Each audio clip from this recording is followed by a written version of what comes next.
Welcome to Beyond the Breakwater, where just beyond the crashing waves of fear, discomfort, and doubt lies the greatest potential for life transformation. We want to guide you into the open waters where the calculated risk you take becomes the turning point for you or your organization to thrive.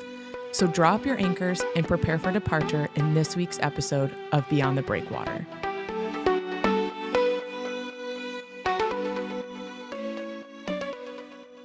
All right, welcome back to another chart-topping, amazing, the most important ever episode yet of Beyond the Breakwater. I think you're messing with me. We always joke because Ed starts it out that way, but it is just really exciting to be able to talk about the things that we're talking about.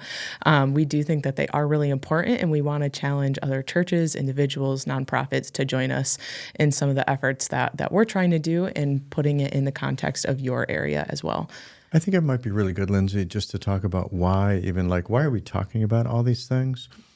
Because we've seen a lot. We've been through a lot. We've started a lot of ministries. We've been Beyond the Breakwater quite a few times. We're pretty comfortable out there. Mm-hmm. And so I think it's time, which is why I'm hoping that people that are listening are starting to glean over time, like, wow, they're coming back with, they've tried this, tried that, this worked, that didn't work, try it another way. Mm-hmm. What was good, what was not good. And we're just hoping that everybody can learn from some of our mistakes, or maybe just have the courage, because I think that's what churches need today, is the courage to actually go out there and try. Yeah. Yeah, so we've talked about the local church before. If you've listened to our Beyond the Border podcast, we've talked about what the local church can do for those in its community versus when they send those out to other communities and abroad and to other states. So today we're also going to rope in a layer of talking about online church. So Ed, could you give some clarity? What can the local church do in their communities that, say, can't be done overseas or online? Yeah, the pandemic changed everything, didn't it? Because we went from being in person, that's all we really had, and some churches were online, but not very many. And then the pandemic came and everybody went online. Not everybody. There are some churches that just quit. And they didn't meet at all for months. And then they started meeting again and surprised, but people actually came back after not doing anything for months. But most churches had an online ministry, a strong online ministry, and then we came back to an in-person ministry. So it's kind of a hybrid. Churches today have online ministry and they have in-person ministry. Mm-hmm. But there's something that's really missing in the online church. And this is just a little phraseology that somewhere I heard along the way. You can't out-local the local church. Mm-hmm. And we're going to unpack that. That's what this podcast is all about today, is that there's things that only the local church can do. Nobody else can do. Mm-hmm. Like you can't be, and we're in Michigan, you can't be in California and actually walk across the street in Midland, Michigan. You can't do it because you're in California. So many of the ministries, you have to be present. You have to be here. Yeah. But what's kind of ironic, I find around our town, is that very few churches are doing anything in the community. Mm-hmm. And we have churches around the community that are very, very active in overseas missions. They're very active, like they'll go somewhere else. They'll go down to Detroit and do work in inner city Detroit.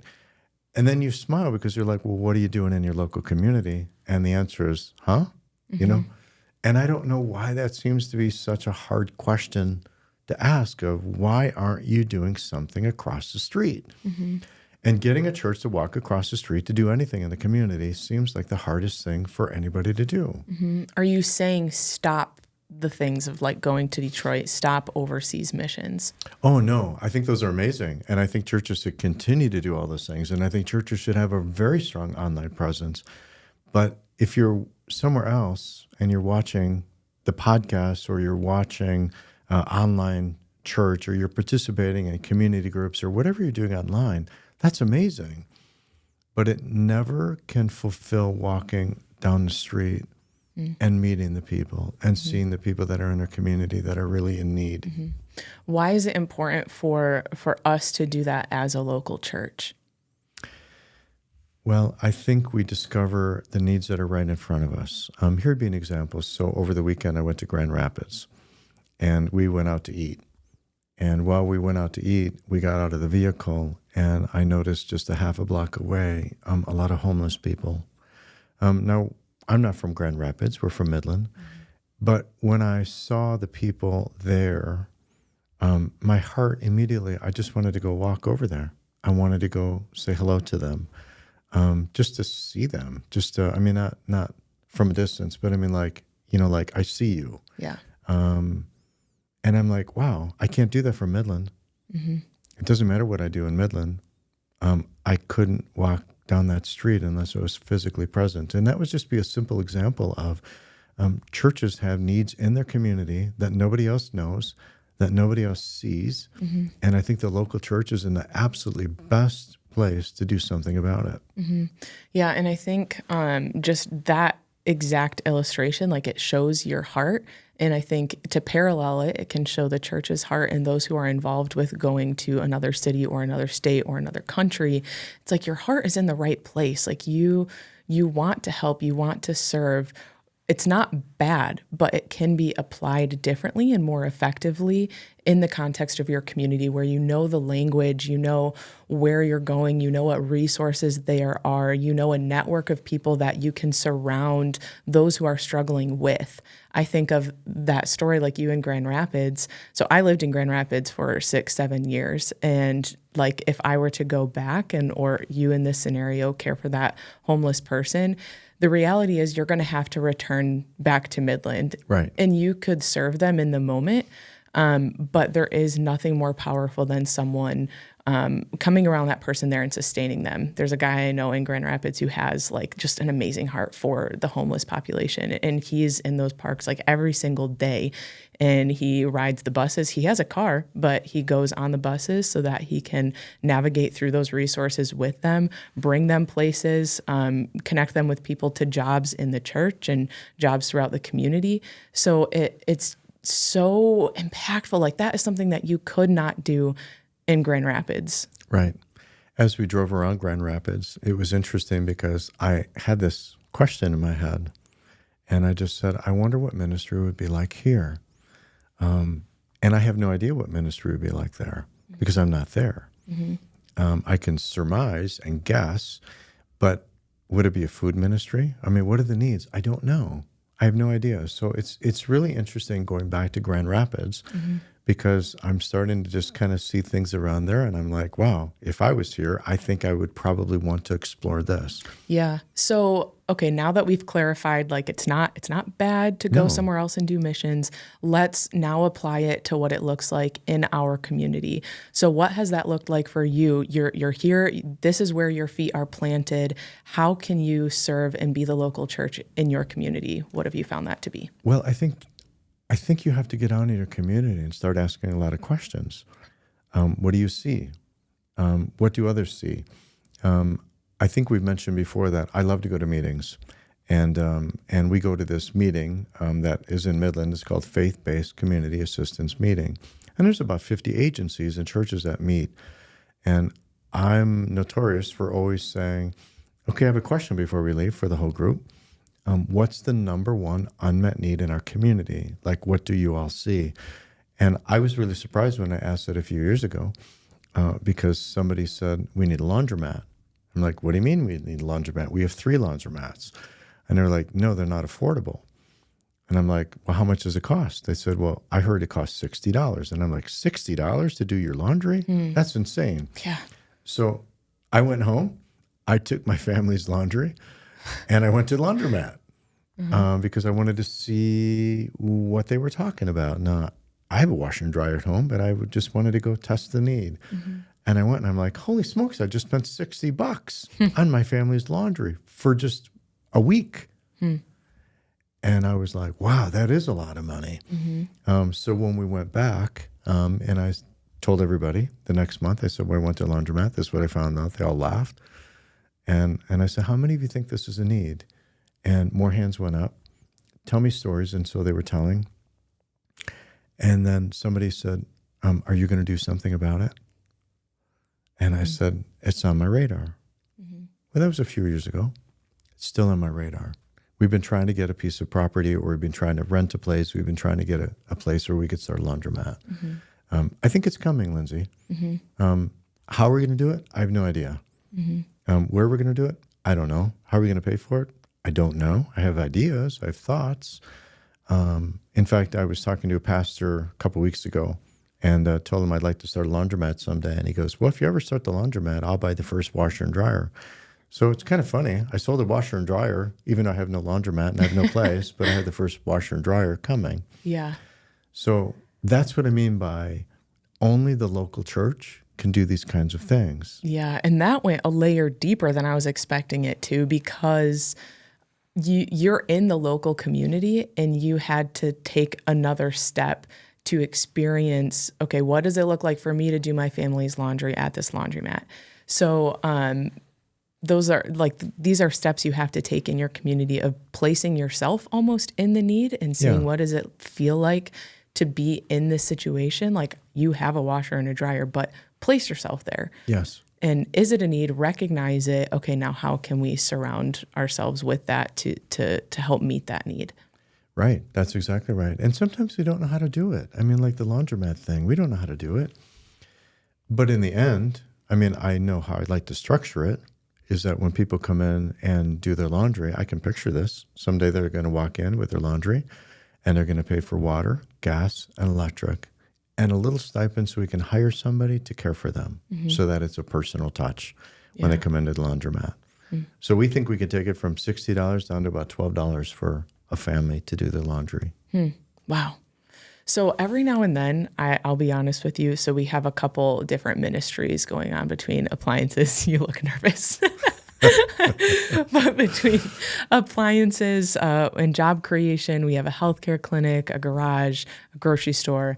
Every now and then I look at all of these and I'm like, are we just running businesses? Like, what is the point of what we're doing right now? Like, are people being saved? Are we actually creating intersections as the church to be in the community for a purpose? Yeah. Is it okay that we are meeting needs and people may never come to our church or never make a decision to follow Christ? So all of these things are just kind of like rattling on in my head at any given point that surfaces. And I'll let you address it. Before you do too, I kind of just want to go on some metrics that we just pulled from some of our community ministries. So every month, towards the end of the month, I'll reach out to all of the ministry managers and say, hey, could you give me some monthly highlights of what you saw this month? Because I'm sitting behind a computer most days. So I'm not at the grocery store serving. I'm not at the coffee house with the high schoolers. So it is easy for me a step back to say, what are these all for? And it's every month that I am reminded, like, this is why we're doing what we're doing. So the appliance store Pivot Point, the manager had sent me 5+ people that before in the month of July, that comes before August, before in the month of July, he had said, like, we are in desperate need of help. We have had some folks graduate from the employment training program, and we're looking for more help. I'm exhausted.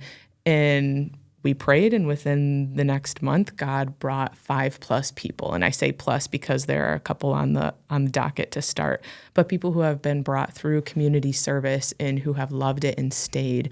People who have come because they bought a washer and a dryer and they loved what we did and said, I want to stay on and do the marketing and the social media. So these are people, as we're talking about reaching the one, these are interactions where now Matt, as the manager, has a team, and every morning they do morning devotions. Right. And then jump into the coffee shop. We just started up a coffee shop a few months ago, reopened it. And over the summer months, it's been like, man, all of these students are gone. They're on summer breaks. Families are in and out. And just looking at, like, did we start this coffee shop for the purpose of hospitality to the high school 2 miles down the road, but no students are coming? And they started up school a couple weeks ago, and every day there's been groups of students coming in to gather and eat their lunch at the coffee shop and to use the game room and play ping pong. And Renee, the manager, just does an amazing job of caring for them and checking in with how their families are doing and how they're doing and how school is. And like, that is the point of when I look at these ministries and think, are these businesses? They're avenues to meet people. Right. They're meeting people right where they're at in the need that they have. So you actually addressed two things, and maybe you didn't realize it. But one of those questions was, are these just businesses? I want to address that first. When somebody asked Jesus what the greatest commandment was, he said two things. Love the Lord your God with all your heart, with all your soul, with all your mind, with all your strength. For the church, that is really easy. You know, we gather together, we love Jesus, we worship him, we praise him, we hear about him, we read the scriptures together. It's an amazing thing. But then he said, go love your neighbor as yourself. That's the second one. And said, all the law and the prophets hang on these two commandments. And so how does the church love people? And I don't think he's meaning love inside the little church. Like, oh, just love each other that way, you know, then you're fulfilling this.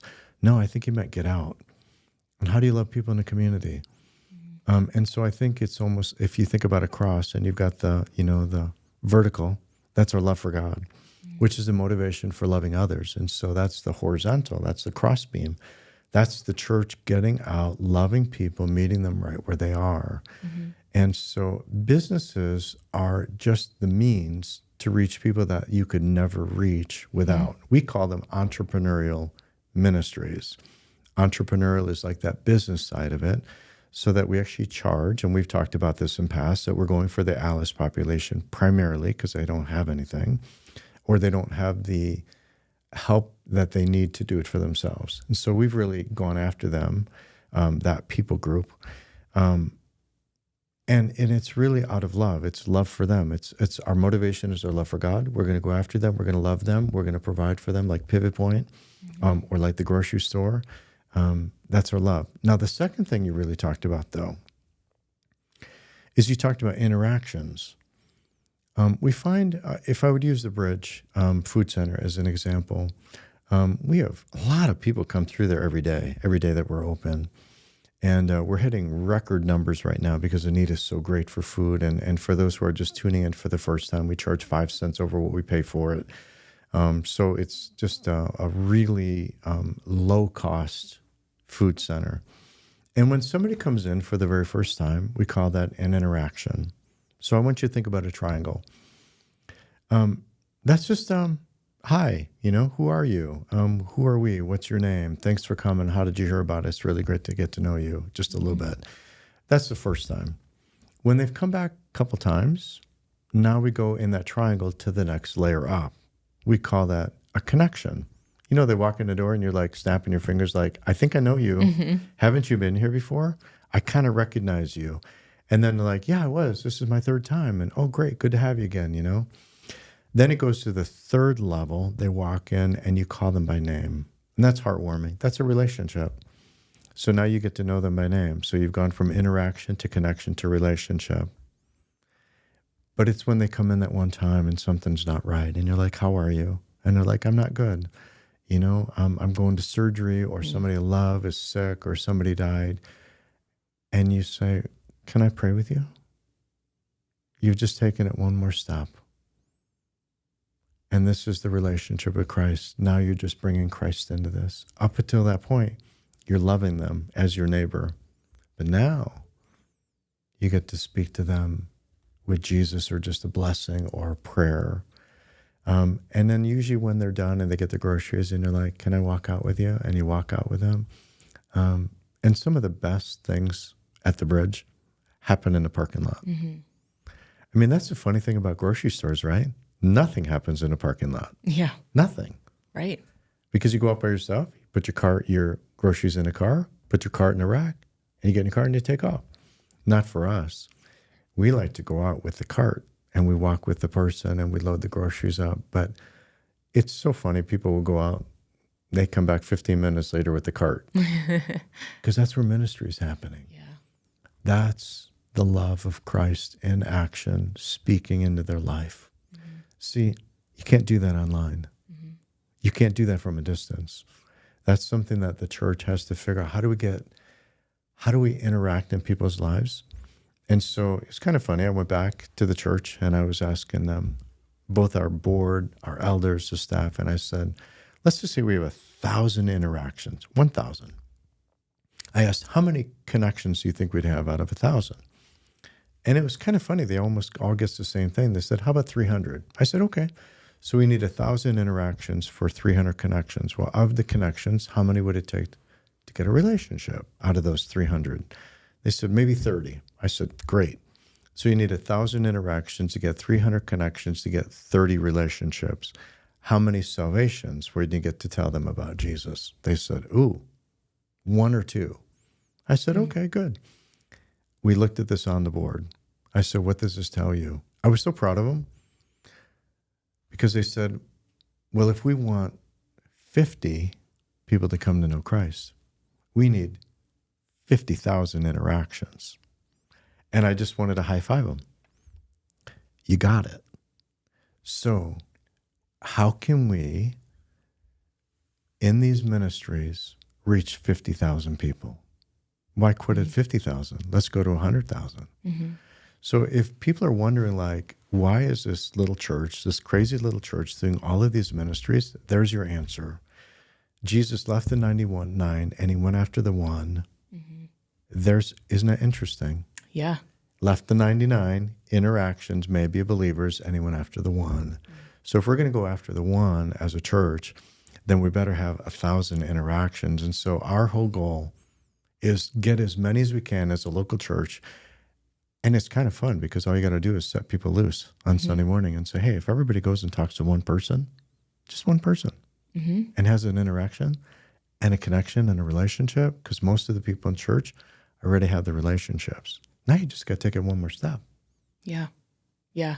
That reminds me of my recruiting days. I used to be like a headhunter, and we would have to, we had a number of clients around the U.S. And so my job was to get the one. Like that was like, I'm going after the hire. And it would probably take, like in a given week, compounding over however many times it takes you to find that one person. But in a given week, we would have to reach out to like 250 people that we would just reach out to. From those, we would have like 30 phone interviews. From those, it would dwindle down to maybe 10 video interviews. And from there, you would have one hire. And so when I think of it, too, in the context of recruiting, it's like we still kept the job application open. Some of those, probably like 30 people applied. And I'm thinking that might be the church doors are open. Join us for worship. You have the people coming in that way. But the rest of them, I had to go out and specifically find on Indeed and on LinkedIn and all of the ways that people creepily know you and reach out to you. And you're like, I don't want my information anywhere. Mm-hmm. But it's like going after the one strategically. We almost never hired somebody that came passively through a job posting. But it takes that doing something different to reach the people who are drowning and who need a job, who need salvation. Well, and just keep in mind, too, that if you have 1,000 interactions to get the 300 connections, to get the 30 relationships, you may have to nurture those relationships for years and years and years and years and years before it becomes the one. Yeah. And you just have to let God be God. Right. You know, because in time, when something happens, it's amazing how many people come to the bridge. Mm-hmm. They're really not coming for food. We have people that come to the bridge every day we're open. Mm-hmm. Nobody can eat that much food. Right. But they're coming every day. Why? Because they're getting something there that they can't find elsewhere in their life, and that's just care. Mm-hmm. And so we just keep caring and loving, and we know them by name. They know us by name. It's kind of fun to go there and you see the people, and then you watch for that one time. Yeah. When something happens in their life that you're like, we're here. Yeah. Yeah, I think that it is super impactful what the local church can do. And you said something where like the online ministries, they'll never be able to do this. I think they might be able to have like, they can have a hand in something. Yes, they can. For sure. Like I think of Life Church or Elevation, like the thousands of people that are coming to their online presence. But when I think of like our little church here in Midland, like we can't compete with Elevation. We can't compete with Life Church. They are having impactful interactions online, but they can also serve in their local communities. We can still have an online platform for people to tune into, but don't miss the impact that your church can have locally. Well, that's right. Well, think about the people that are on Elevation. You're talking about Elevation Church and Life Church. That's amazing. I'm sure we've got hundreds, if not thousands of people in Midland who are online with those churches every single week. Mm-hmm. That's amazing. But the real ministry is when they walk across the street. So you can have this incredible online ministry, but it really comes down to wherever the person is, that the person needs to be in the local and doing something locally. I would really encourage, Lyndsay, this is just my heart, that if somebody's on an online church, fabulous. Mm-hmm. But I would still really encourage them, find another local church. Because when you're part of a local church, even if you're being ministered to online, which is great, now you're part of a local church. Because what happens when 100 people in a local church pool the resources and they get to do something really amazing in their community to serve their ministry, to bring one more person to Christ, into a relationship with Christ. Mm-hmm. So it's the hybrid. If you're online with somewhere else in the nation, great.